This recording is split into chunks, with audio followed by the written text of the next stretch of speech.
सूरत में आरपीएफ जवाननी दादागिरी सामे आवी छे। उधना रेलवे स्टेशन पરની આ ઘટના છે। પત્રકારના શર્ટનું કોલર પકડી પોલીસ સ્ટેશન લઈ ગયો।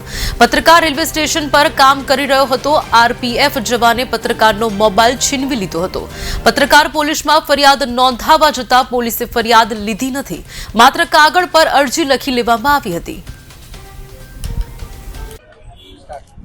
नमस्कार, हूँ शिवाजी पारस्कर, सामना डिजिटल रिपोर्टर।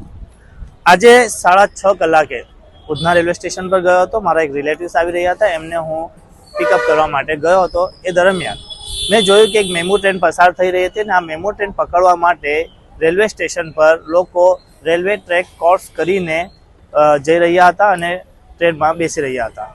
आ वात ज्यारे मने समजाई त्यारे मैं मारो मोबाइल काढ्यो अने आ आखी घटना में विडियो में कैद करी।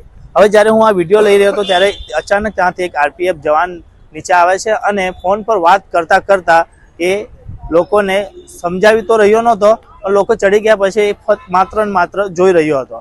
તેથી મેં એ આરપીએફ જવાનને કહ્યું કે તમે આ લોકોને રોકતા કેમ નથી।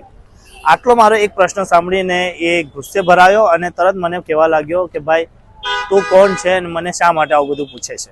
એટલે મેં એને કહ્યું કે હું મીડિયામાંથી છું, છતાં પણ એ આવ્યો અને મારો મોબાઈલ છીનવવાનો પ્રયાસ કર્યો।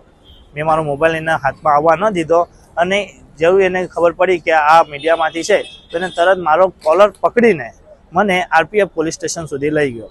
આરપીએફ પોલીસ સ્ટેશનમાં પણ મેં મારી રજૂઆતો કરી, પરંતુ ત્યાં પણ તેમને મારી કોઈ સાંભળી નહીં અને મને એવું કહ્યું કે તમે તમારી રીતે કેસ કરી શકો છો। ત્યારબાદ અમે જીઆરપી પોલીસ સ્ટેશન પહોંચ્યા અને ત્યાં અમે અમારી રજૂઆત કરવાનો કોશિશ કરી, પણ ત્યાં પણ અમને સાંભળવામાં ન આવ્યા અને કહ્યું કે તમે સુરત રેલવે પોલીસ સ્ટેશન જાઓ।